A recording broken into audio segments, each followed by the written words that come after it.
In the late 1980s and the early 1990s, drug smuggling and usage was running rampant in the United States and many other countries around the world. So much so that a war on drugs was declared. Led by the United States, drug prevention became a central concern, an area of focus for governments, parents, and schools. During the war on drugs, the U.S. government and international organizations were deeply invested in public campaigns to combat youth drug use. As part of this broader initiative, media companies were enlisted to help spread anti-drug messages in ways that would be compelling to children and teens. To support this movement, fast food giant McDonald's and the Ronald McDonald's Children's Charities wanted to create a cartoon special that would feature multiple different popular cartoon characters, all banding together to teach children the dangers of drug use. Rival cartoon companies were brought together from iconic brands such as the Walt Disney Company, Warner Brothers, Universal Studios, Hanna-Barbera, Jim Henson Productions, and Deke Entertainment, among others. The idea was to gather popular cartoon characters from multiple studios in a crossover event never thought possible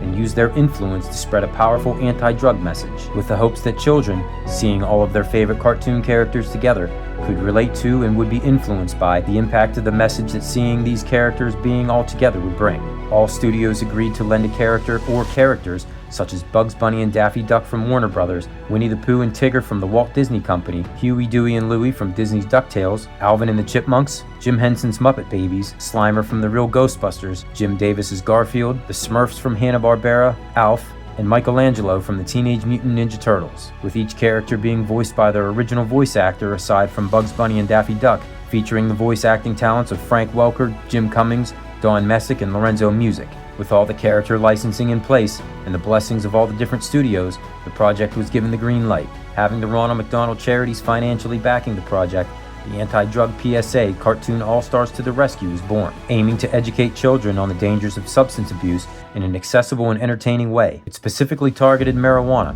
which was considered a gateway drug, as well as alcohol abuse and a drug that was becoming a very serious problem, crack cocaine. The project was spearheaded by Roy E. Disney, who was the nephew of Walt Disney, and Jeffrey Katzenberg, who was then head of Walt Disney Studios. The project had support from the U.S. federal government, as well as governments from Canada, Australia, and New Zealand, and with McDonald's financial backing, they focused on ensuring widespread viewing and distribution, which they were able to accomplish. Broadcast premiered in an unprecedented way on April 21, 1990, simultaneously broadcasting on all four major U.S. television networks, ABC, CBS, NBC, and Fox, as well as multiple other major U.S. cable stations. The special also simultaneously aired in international markets, Canada and Australia. In the United States, it featured an introduction by then-President George H.W. Bush and First Lady Barbara, who emphasized the importance of family communication about drugs and praised the use of familiar cartoon characters to deliver the message. President Bush then concluded the introduction by giving it a rare official presidential endorsement. Cartoon All-Stars to the Rescue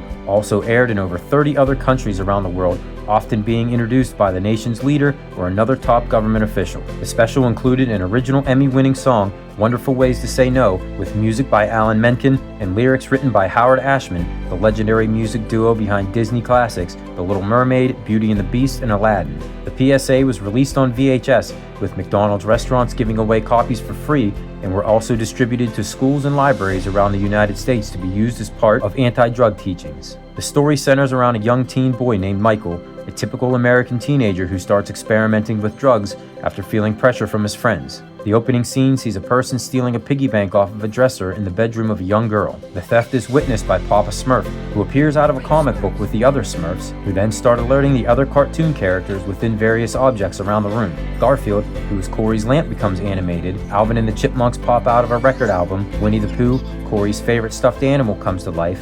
Baby Kermit, who's an alarm clock, wakes up. Alf from a poster in Corey's room, and Slimer appears through the wall. They identify the piggy bank thief as being Michael, and when they enter Michael's room to look for the bank, they find a box containing his drug stash. Corey enters Michael's room and sees him taking money from her bank. Michael lies, claiming the bank fell and that he was trying to fix it. Corey doesn't believe him and expresses concern over his changing appearance and behavior, stating that they used to talk about everything and that they had a close relationship, and now feels they are starting to drift apart. Hearing this upsets Michael, who angrily denies the claims and storms out of the house. The cartoon characters decide to go after Michael to attempt to help him, leaving Winnie the Pooh behind to look after Corey. Michael heads to a local arcade where he meets his friends, and while smoking marijuana with them, Michael then for the first time meets an anthropomorphic cloud named simply Smoke. which personifies addiction and temptation and begins to follow Michael around wherever he goes, always in his ear about doing more drugs. All of a sudden they hear police sirens, and Michael and Smoke take off into an alley, which ends up being a dead end. When the police arrive, it turns out the officer is none other than Bugs Bunny himself. Bugs, understanding who and what Smoke is, quickly traps him in a garbage can and presents Michael with a time machine borrowed from Wile E. Coyote, and takes Michael back in time to when he was a little boy and first offered drugs while at a playground by older high school kids, trying to teach him that making better decisions earlier in life could have prevented him from going down this path. Once back in present time, Michael meets up with his friends again, and this time they offer him a new drug, crack cocaine. Smoke heavily attempts to influence Michael to buy the drugs, and when Michael is reluctant, Smoke steals his wallet. Michael chases after them to get it back, but falls down into an open manhole where he meets the Ninja Turtle Michelangelo. Michelangelo tells Michael that he could have easily avoided the accident had he been thinking clearly, something that he hasn't been doing much of lately. Michael and Smoke both reject the notion, which causes Michelangelo to pull a drain plug, sending Michael and Smoke down into the drain and into a roller coaster cart where they meet the Muppet Babies Kermit, Miss Piggy, and Gonzo, and take them on a ride into the human brain, showing them the effects that drugs have on the brain and what damage it can cause long term. At the end of the ride, Michael discovers that it was actually his brain that they were inside of, and he starts second-guessing his decisions. He awakens to find himself at the park, where he is approached by the DuckTales Huey, Dewey, and Louie, who express disappointment in Michael for using drugs, telling him that all he has to do is just say no. All of a sudden, the rest of the cartoon characters appear and collectively sing The Wonderful Ways to Say No. After the musical number, Michael again awakens, this time in his bedroom, thinking all that he had just experienced was nothing more than a nightmare. Michael checks on his drug stash and finds Smoke inside. Corey enters the room, surprising Michael, and asks her brother why he never went to their parents to get help. Corey pleads with Michael to stop and expresses her desire to have things back the way they were. She reaches for the drug box, and in an angry outburst, Michael grabs her wrist and threatens her not to tell their parents, shoving her into the wall. After seeing the look of hurt and betrayal on the face of his sister because of what he did, Michael instantly regrets his actions and once again starts questioning his decisions. Smoke notices this and immediately attempts to convince him he did the right thing. Michael looks into a mirror and starts to notice that he doesn't look well when Alf appears and pulls him inside and into a house of mirrors. Alf tells Michael to take a look at himself in the mirror where he sees his normal-looking reflection. And when Alf spins the mirror to show Michael what he will look like if he continues down his current path, Michael becomes scared at what he sees, which is a pale, sickly version of himself. Michael argues with Alf that he can quit whenever he wishes, claiming that he's in charge of his life. Alf, taking things literally, then takes him to see the man in charge, where it's revealed to be Smoke.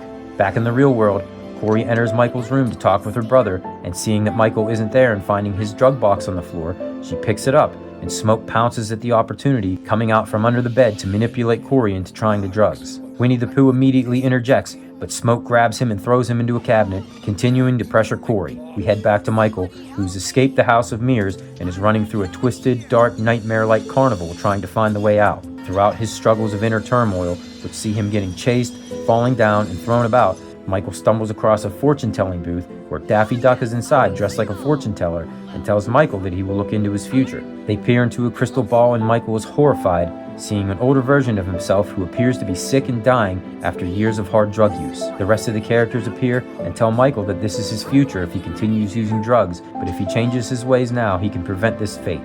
Michael wants out, so they show him the door which leads into his bedroom, and upon entering, he sees Corey ready to use his drugs, hoping that it will make them close again. Michael quickly stops Corey, admitting he was wrong in doing drugs and that they will ruin her life.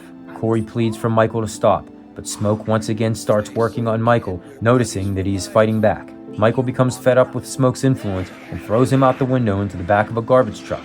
Michael then turns back to Corey and suggests they go talk to their parents so he can get the help that he needs. In the end, Cartoon All-Stars to the Rescue is widely seen and praised for its ambition and message, and is viewed as a symbol of the 1990s anti-drug campaign. It's notable for being one of the only times so many cartoon characters from competing studios shared the same screen together, with its aim to educate children about the dangers of drug use in an engaging and memorable way. So let me know in the comments, do you remember Cartoon All-Stars to the Rescue? What were your thoughts seeing so many iconic cartoon characters being part of the same show? As an adult, do you think something like this would be an effective tool to prevent yourself or kids from trying drugs? And considering the logistical nightmares that would have to be gone through today, a crossover of this magnitude may never happen again, leaving Cartoon All-Stars to the Rescue to go down in history as a once-in-a-lifetime event. Thank you everyone for watching, and I'll see you next time.